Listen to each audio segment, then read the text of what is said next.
Ini pada nggak punya kuota ya, makanya apa dimatiin videonya.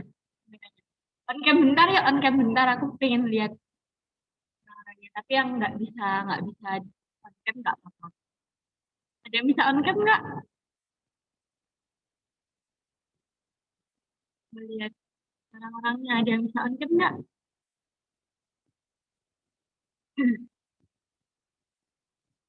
Nggak dijawab.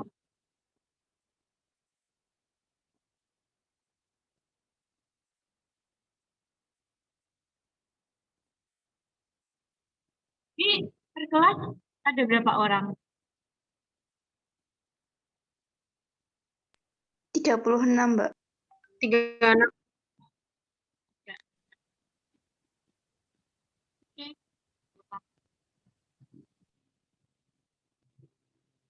Lagi pada itu ya, sholat Jumat ya. Yang lain ya. Ya, gimana?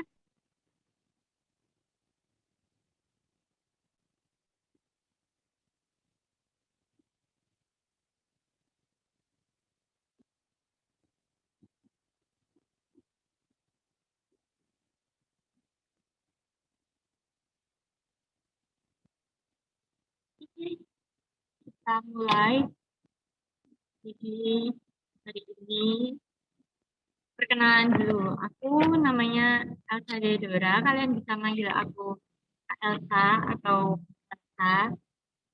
Tapi jangan dipanggil ibu ya. Saya belum belum belum belum tua banget. Bentar.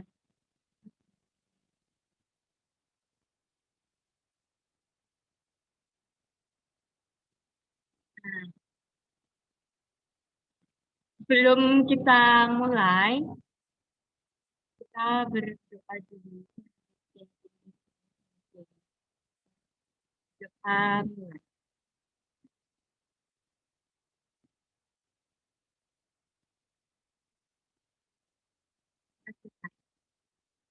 Nah, ini kan nanti sambil nunggu teman-teman yang lain, sambil kita edukasi, kita langsung mulai. Nah, hari ini aku mau menjelaskan tentang berpikir.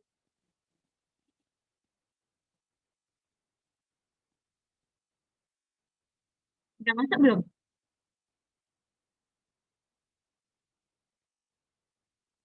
Udah masuk belum ya? Udah, Kak. Ya, Kak.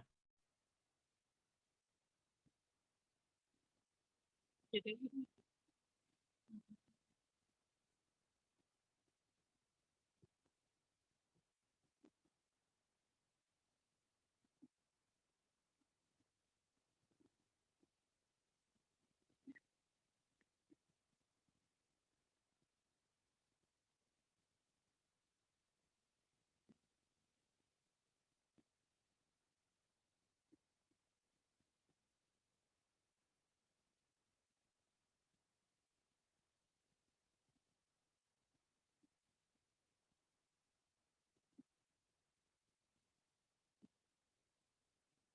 nah, kalian tahu nggak berpikir kreatif itu kayak gimana? Mau nggak? Ini yang tahu aku kasih hadiah. Terus kemarin aku isi di 12 IPA 2. Aku ngasih 2 orang. Ini kalau misalnya ada yang jawab banyak ya aku kasih. Serius. Dan tahu nggak berpikir kreatif itu apa?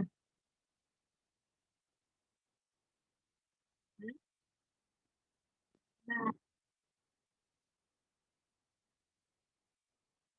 bisa atau nggak bisa berpikir kreatif itu apa? Salah nggak apa-apa kok, nggak ada yang salah.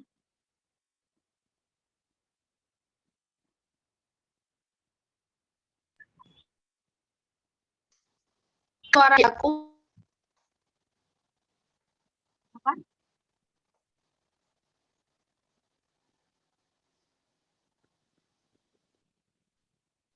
Kita apa?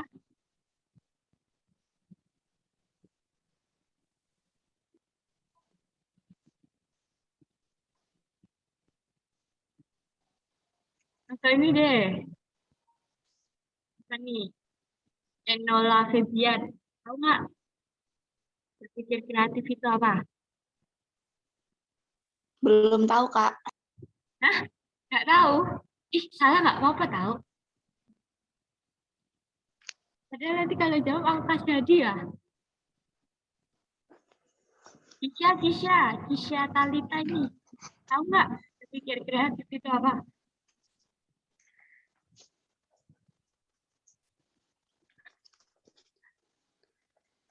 Misi Kak mau jawab berpikir kreatif boleh?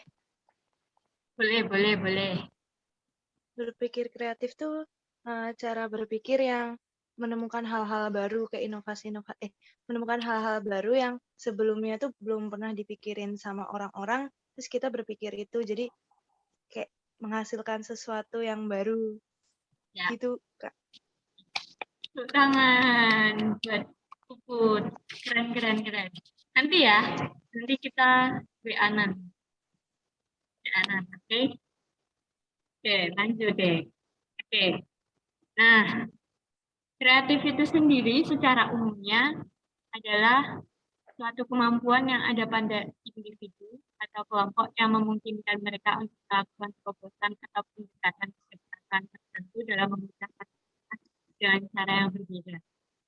Nah, arti kreatif itu juga dapat didefinisikan sebagai suatu kemampuan dalam menciptakan hal-hal baru atau cara-cara yang baru yang berbeda dari sesuatu yang sudah ada sebelumnya. Nah, benar yang dikatain sama siapa Puput ya? Tadi. Itu benar. Karena emang apa kreatif itu untuk setiap kita bakal mencari ide-ide yang baru gitu. Nah, kalau berpikir kreatif menurut Munandar ini mengatakan berpikir kreatif itu merupakan kemampuan untuk memberikan gagasan yang baru yang dapat diterapkan dalam pekerjaan. Nah, siswa yang kreatif ini selalu mempunyai rasa ingin tahu. Bukan kepo ya, cuman lebih uh,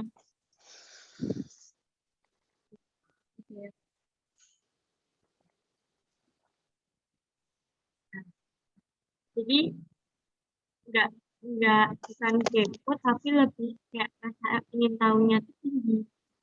Ya, kalau kepo itu kan lebih negatif kan ya. Jadi kayak dia itu ingin mencari ide-ide yang baru gitu. Jadi dia nanya gitu, caranya gimana sih bikinnya? Misal kayak mau bikin mau masak nih.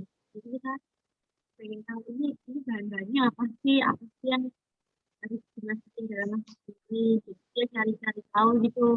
Jadi entah dari Google, entah dari YouTube. Jadi buat sarana untuk kreativitasnya sendiri gitu. Terus ingin mencoba-coba itu tadi yang aku bilang ya ingin mencoba-coba tuh misalnya ini kan misal kita masak ini ada bawangnya coba kita kasih bawang gitu ya. Nah, jadi coba-coba gitu lah istilahnya. Kita tahu sakit gitu.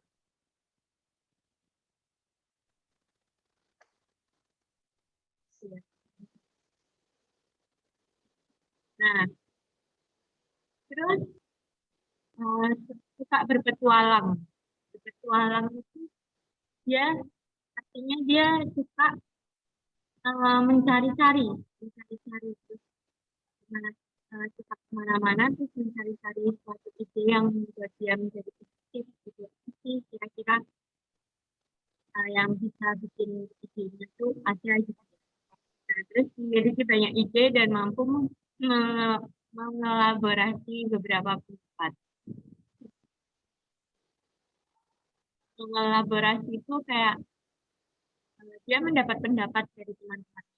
Terus dia kelola, terus dia mikir, mikir, ini baik buat dia nanti, ini ini baik ya nanti buat apa, karyaku nanti gitu.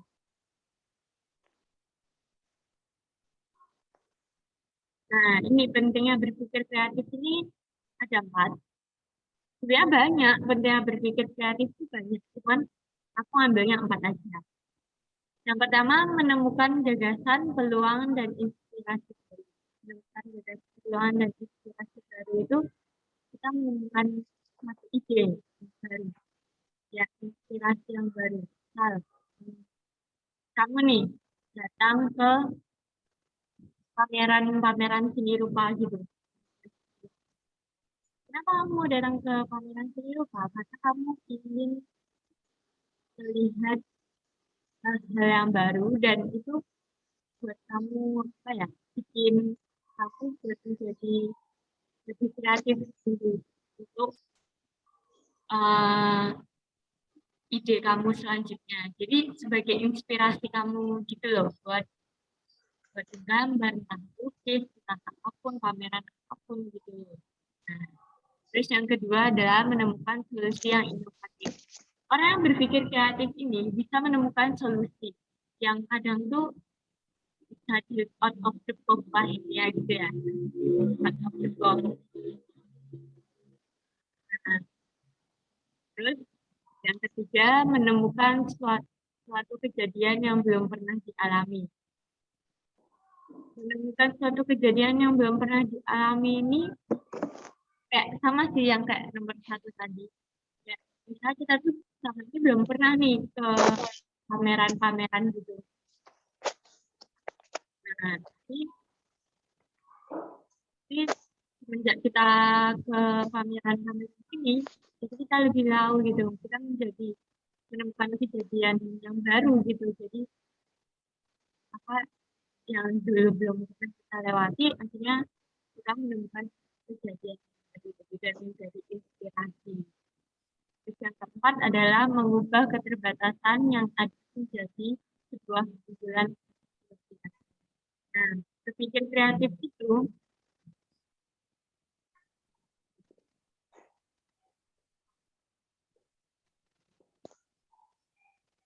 berpikir kreatif itu orang yang mempunyai kekurangan itu, orang memiliki berpikir kreatif dirinya sendiri, dia tahu kekurangannya dan dia juga memiliki kekurangan itu menjadi sebuah kelebihan. Tapi kalau ada juga orang yang berpikir kreatif dengan berpikir kreatif itu menerima kekurangan, cuman dia tidak mau itu sebagai tameng gitu.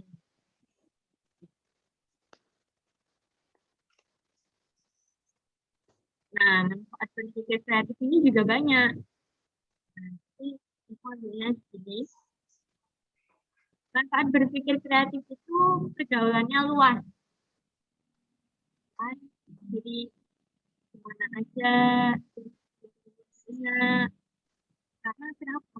Karena berpikir itu orang yang bisa diajak ngobrol, bisa diajak pikiran. Jadi makanya pergaulannya itu luas. Karena apalagi di zaman sekarang ini ya yang aku juga sekarang sosmed terus ya kalau ketemu orang juga susah gitu ya. Tapi yang berpikir kreatif itu juga nggak pikir walaupun ini juga kita tetap bisa bersabar, entah bersabar, kita ngobrol dengan teman yang lain lewat sosial. Yang kedua, semangat menjalani setiap aktivitas. Semangat menjalani setiap aktivitas, saya tahu lah ya, Bu. Ya nih, dia mau belajar, terus dia mau cari inspirasi baru nih, dengan kita melakukan hobinya. Gitu. masak gitu. Jadi hmm, aku bilang gitu. Jadi semangat. Terus yang ketiga ada pandai menghargai orang lain. Orang yang berpikir kreatif ini bisa menghargai orang lain. Sekarang di, di Indonesia ini banyak kan ya orang yang mungkin suka jadi kita belajar lah. Jadi kita bisa menghargai orang lain, jadi kita mampu berpikir kreatif gitu. Karena menghargai orang lain itu juga itu adalah suatu hal yang wajib gitu kan. Yang orang itu kita tapi kita bisa yang keempat selalu bukan bukan mereka nggak pernah sedih ya, bukan orang yang berpikir kreatif itu tidak sedih. Maksudnya di sini sekali kan mereka bisa mengontrol stresnya, mengontrol feeling depresinya, gitu. Jadi bisa bisa membawa setiap kita baik. Nah, yang kelima adalah sabar. Orang yang berpikir kreatif itu kan sabar. Karena mengelola ide, mengerjakan setiap ide itu kan nggak gampang ya. Dan perlu memakan banyak waktu yang banyak. Karena caranya itu sabar-sabar gitu. Terus juga tidak takut untuk gagal. Nah, kan berpikir kreatif ini mikirnya kalau misalnya mereka gagal hari ini, mereka akan coba lagi. Jadi mereka tuh pantang menyerah gitu loh.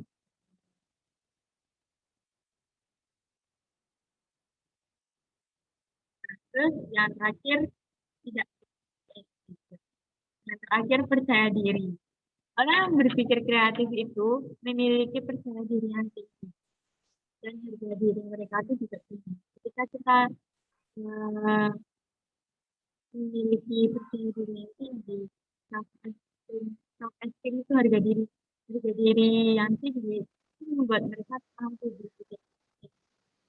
Kemarin aku ngajar di 12 saja, aku bicara tentang percaya diri. Nah, ini aku belajar tentang jadi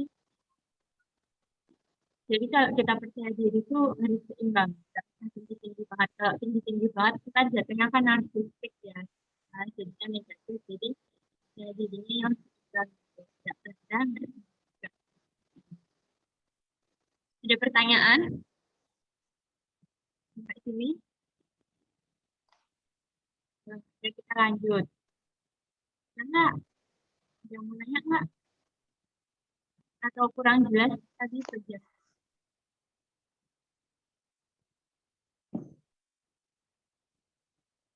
Ada ya?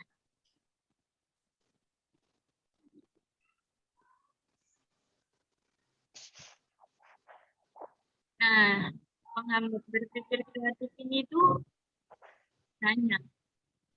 Dan karena itu juga bisa jadi diri kita sendiri, bisa dari faktor keluarga, bisa dari faktor sekolah, bisa dari faktor masyarakat, lingkungan masyarakat, gitu. Nah, ini penghambat berpikir kreatif itu tidak mau mengubah sudut pandang. Jadi kamu tuh eh, merasa kalau sudut pandang itu ini udah benar, tidak masalah. Ini udah benar nih sudut pandang. Kamu nggak melihat sudut pandang. Ya, itu tuh penting banget. Kita bisa mencari setiap sudut pandang orang. Karena itu juga membuat kita juga bisa belajar kan gimana sih caranya, gimana lihat memiliki sudut pandang beda itu buat kita belajar gitu. Terus yang kedua, enggan menerima itu. Nah, orang yang menghambat berpikir kreatif ini nggak mau dari itu. Aku orangnya kan gini. Hmm, udah benar, udah begini. Jadi, mau jadi gini. Padahal setiap orang tuh harus memiliki perubahan di dalam hidupnya. Mungkin hal-hal yang jelek mungkin dia bisa berubah. Jadi kayak gitu. Buat berpikir kreatif. Yang ketiga adalah rendah diri.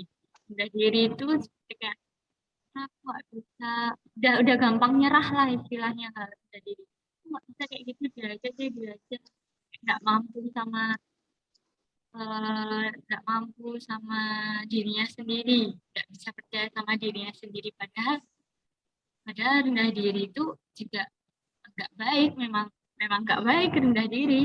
Dan karena kita harus pede itu tadi, percaya diri. Ah, kalau itu bisa, kenapa aku nggak bisa gitu loh. Cuman beda lagi dengan kita yang benar-benar kita dari kekurangan kita. Aku nggak bisa aku nggak bisa ikut organisasi ini. Karena aku tahu kekurangan itu di bagian ini. Nah, tapi kita tetap memakai kekurangan itu sebagai kelebihan kita. Kita mengasah, kita belajar gitu. Tempat itu malu, ya. Nah, malu. Kadang ini malu ini eh, jadi kebanyakan menghambat dalam berpikir kreatif. Karena pasti mikirnya, ah nanti aku diketawain sama teman-temanku, nanti aku eh,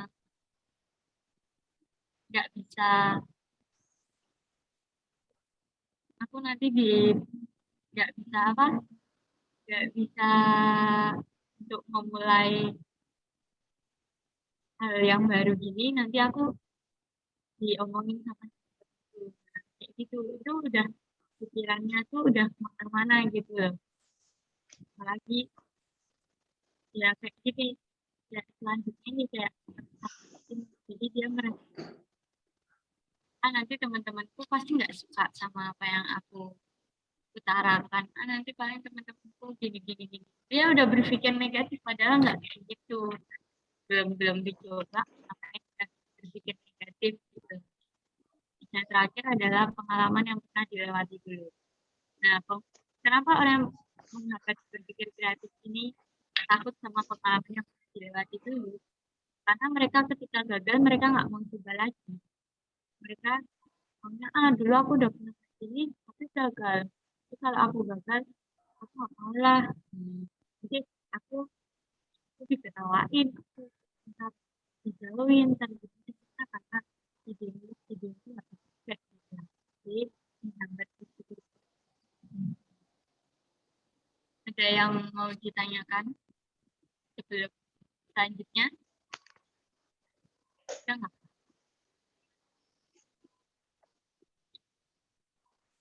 Nggak ada.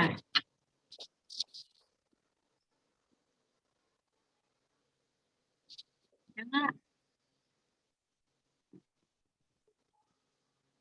Nggak ada, Mbak.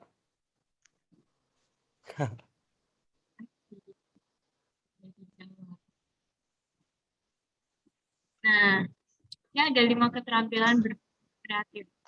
Jadi berpikir kreatif itu ada banyak sebenarnya. Cuman aku ambil 5 yang kayaknya lebih lebih banyak sih yang aku temukan orang-orang seperti ini. Tapi nggak cuma ini doang sebenarnya. Ya kalian kalau cari di Google itu berpikir kreatif itu keterampilannya ada banyak. Yang pertama adalah keterampilan analitik. Keterampilan analitik ini lebih mampu dalam mengambil setiap keputusan. Jadi orang itu nggak pelintan, tapi dia pelintan itu bukan berpikir kreatif ya, bukan berpikir kreatif ya berarti. Jadi yang memiliki keterampilan analitik hal ini, dia itu bisa mampu memutuskan yang dia ambil. Dia bisa mengambil yang kedua adalah keterampilan dalam berpikir secara terbuka atau logikanya gini, kalau orang yang bisa berpikir kreatif pasti berpikirnya juga secara terbuka. Karena kalau kita nggak berani mengekspresikan atau mengeksplorasi setiap gagasan, nanti kita itu bukan berpikir kreatif gitu. Nah, apalagi kan orang yang berpikir secara terbuka ini itu ya berarti apa? Pikirannya nggak sempit pola pikir. Jadi dia bisa menerima sudut pandang orang lain dan menerima pendapat setiap orang lain. Terus yang keempat, yang ketiga, keterampilan penyelesaian masalah yang baik atau problem solving. Di sini dia selalu memberikan solusi yang inovatif. Dia selalu memberikan ide-ide yang baru. Mungkin di setiap apa ya, di setiap organisasi ini butuh orang yang ini yang mampu menyelesaikan setiap problem solving. Nah, yang bisa melakukan problem solving ini hidupnya pasti happy. Terus yang keempat itu keterampilan dalam berorganisasi. Keterampilan dalam berorganisasi ini dia didorong untuk terus berpikir pasti di organisasi. Dan dia menemukan banyak orang-orang yang baru gitu. Orang-orang yang baru. Jadi dia juga memiliki mindset yang luas, dia bisa belajar sudut pandang dari teman-teman organisasinya kayak gitu. Terus yang terakhir ada keterampilan dalam berkomunikasi. Keterampilan dalam berkomunikasi, kita pikir gini ya, logikanya kalau orang yang nggak bisa berpikir kreatif, pasti pasti susah untuk menjelaskan apa yang dia ingin gitu. Apa yang dia pikir mungkin menjelaskan gitu. Tapi beda lagi dengan orang yang bisa berpikir kreatif dengan cara dia ketika mengeluarkan setiap idenya, dia menjelaskan setiap idenya gampang, lancar gitu. Dan ide-idenya itu pasti kreatif. Kira-kira dari kelima ini, kalian yang mana? Yang mau jawab? Jadi udah puput. Terus nanti dicatat. Iya, Kak. Enggak, tadi kamu kan udah jawab. Teman-temannya yang lain coba. Teman-temannya yang lain jawab. Kalau jawab, aku kasih hadiah. Beneran deh.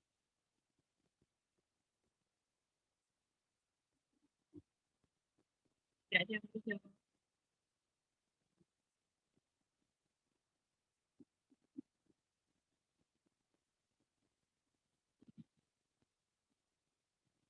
Enggak ya?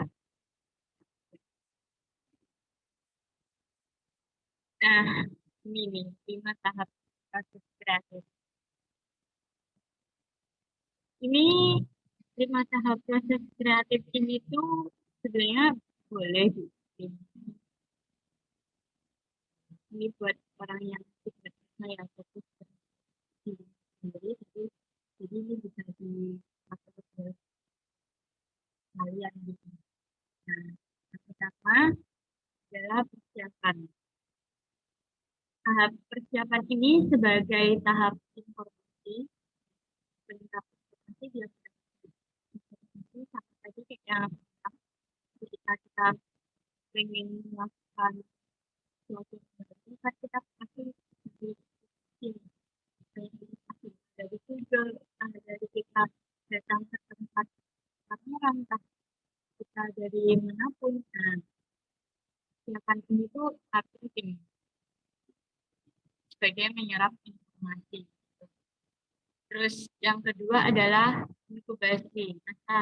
Masa inkubasi ini step yang paling penting, tahap inkubasi, karena ini tuh sebagai mengelola informasi. Jadi ketika kita sudah menyerap informasi kan lalu dikelola nih pikiran kita kelola. Ini penting nggak ya ini penting nggak ya? Bukan, bukan penting, tapi lebih ke kita mengambil penting atau enggaknya untuk memunculkan suatu ide. Terus yang ketiga adalah insight. Insight ini adalah tahap pencerahan. Nah, tahap pencerahan ini semua ide muncul, terus bisa secara tiba-tiba. Kalau kalau udah di tahap ini jangan lupa untuk dicatat apa aja ya yang udah pilih dari basis. Terus yang keempat adalah evaluasi ide. Evaluasi ide ini lebih ke kita mengkritik ide kita. Mungkin ketika kita punya ide, kita ngobrol ke teman, ngobrol ke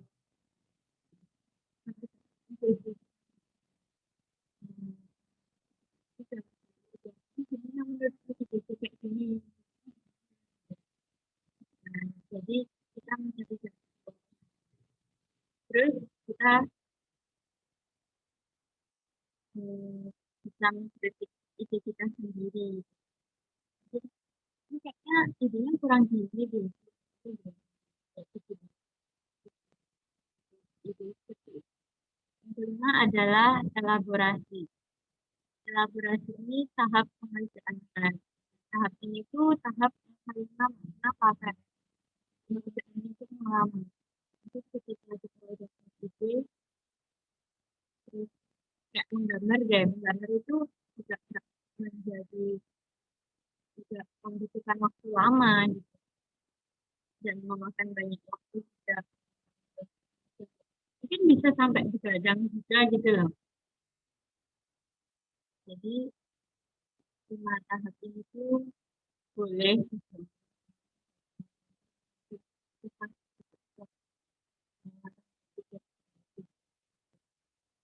Jadi orang-orang tuh banyak punya kreatif. Padahal persiapan sama itu baik itu penting gitu. Dan ya yang aku bilang tadi, tahap ini nggak perlu diikutin gitu. Karena setiap orang kan memiliki fungsi yang berbeda-beda. Jadi kalau itu boleh. Nah, yang bisa bahasa Inggris ya di sini.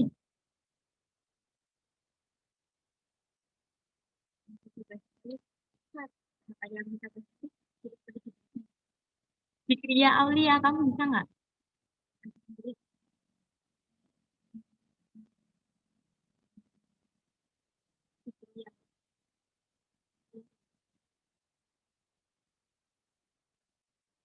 Ya, mau suruh kalian baca itu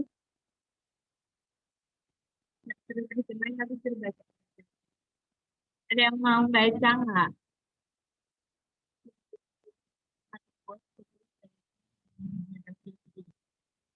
Ada yang mau baca?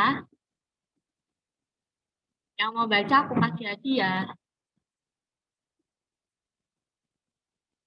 Puput lagi boleh deh, nggak apa-apa kalau puput lagi mau baca. Nanti double lagi. Knowing is not enough, we must apply. Being willing is not enough, we must do. Ada yang, nah puput nih udah baca.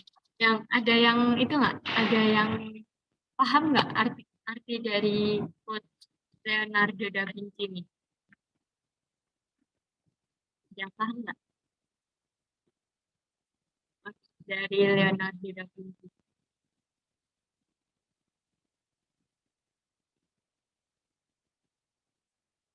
Ada yang paham? Knowing apa sih knowing? Mengetahui ya? Mengetahui. Apply apa apply? Apply apa? Kan. Healing, healing. Healing apa? Healing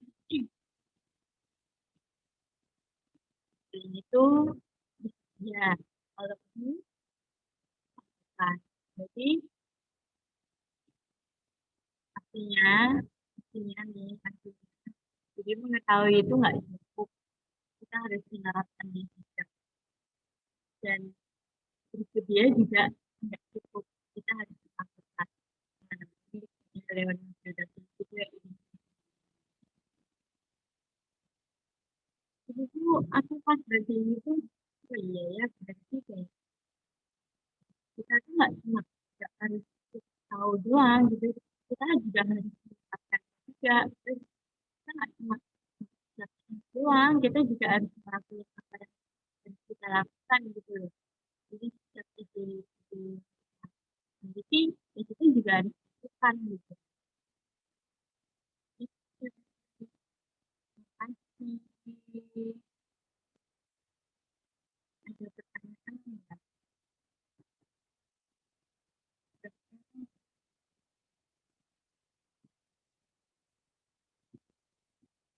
Ada.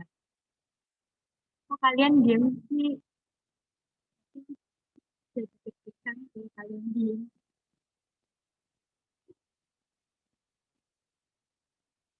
Kok karena ada cerita ya dibikin dibikin aja. Siap nggak bisa panggil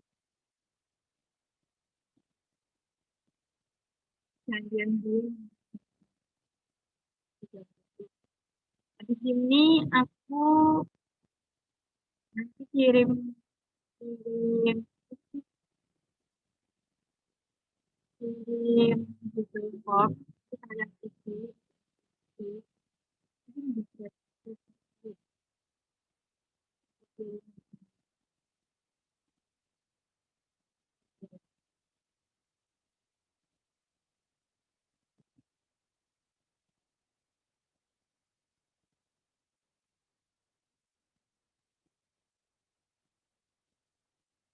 nanti aku kirim ke Bisa, nanti bisa kita ya. Oke, ya. Ini. Istirahatnya sampai ini istirahat atau udah selesai habis ini? Udah nggak ada pelajaran lagi, Kak. Udah nggak ada Udah pelajaran. selesai. Oh, ya, ya. Oke, makasih ya teman-teman untuk semuanya yang ada.